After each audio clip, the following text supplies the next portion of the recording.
Kuna wakati ambao Mwenyezi Mungu Azza wa Jalla anaapa nao, wakati ambao unamgusa sana Mwenyezi Mungu kwa waja wake, na inagusa sana imani za waja, matendo ya waja. Baada audhu billahi minash shaitani rajim, bismillahir rahmanir rahim, wal asr innal insana lafi khusr illa alladhina amanu wa amilu salihat watawasaw bilhaq watawasaw bisabr. Mwisho wa kunukuu. Wal asr,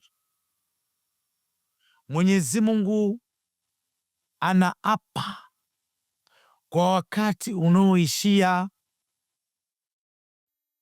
muda unaokwenda kiukingoni. Mwanadamu katika nyakati, kuna nyakati ya asubuhi, kuna nyakati ya mchana, kuna nyakati ya alasiri na nyakati ya usiku. Sasa maana Mungu anapoapa kwa wakati wa alasiri, jua linaenda kuzama tena, hilo manake anaapa kwa muda unaokwisha. Innal insana, hakika ya mwanadamu, la fi khusr, yuko katika maisha ya khasara, each and every day. Khasara ambayo itaondoka tu pale ambapo atafanya mambo makuu manne. Illa alladhina amanu, mwanadamu hatokuwa na hasara atakapoamini. Cha kwanza katika vitu vinne, atakapoamini, akajenga imani, akatenda matendo yanompelekea kiimani, akajaza imani yake ikajaa, wa amilu salihat. Sasa sio tu kuamini, akatenda matendo mema. Umeshajaza imani, unatenda mema, kwa sababu sifa ya iman bila matendo hakuna iman, na matendo bila iman hakuna matendo. Yani matendo ni imani, uamini ndio utende, na ukitenda lazima uwe umeamini.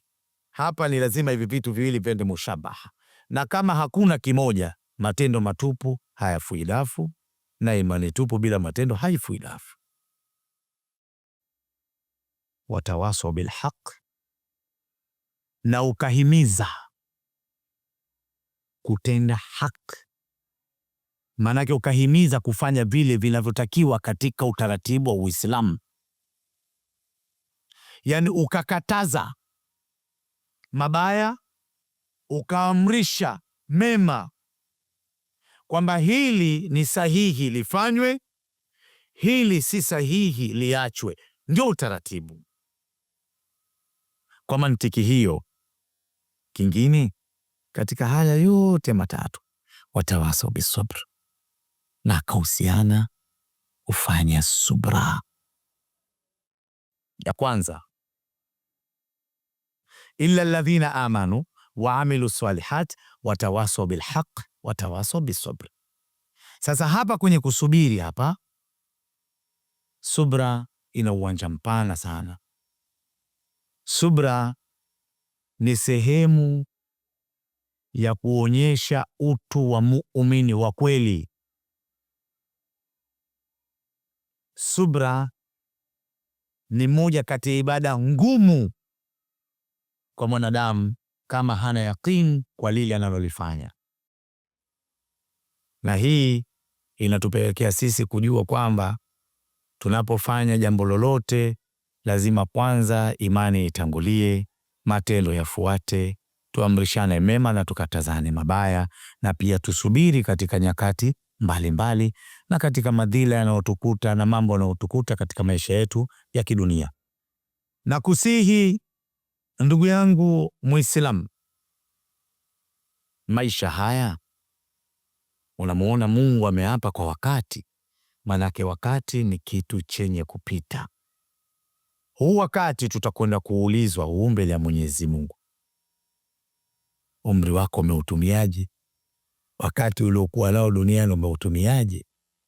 Kwa hiyo sisi tunatakiwa tuutumia wakati vizuri, wakati ambao utamwepusha mtu na vitu vinne ambavyo hivyo akivikomalia vizuri ni sehemu ya kwamba kama Mungu kaapa navyo, ni sehemu ya vitu ambavyo ukivishika vinatupeleka katika pepo yake. Mwenyezi Mungu atusalimu salama kwa kila ambalo linatuzunguka, lakini subra tuendelee kuifanya kwenye kila jambo. Wasaa mwema.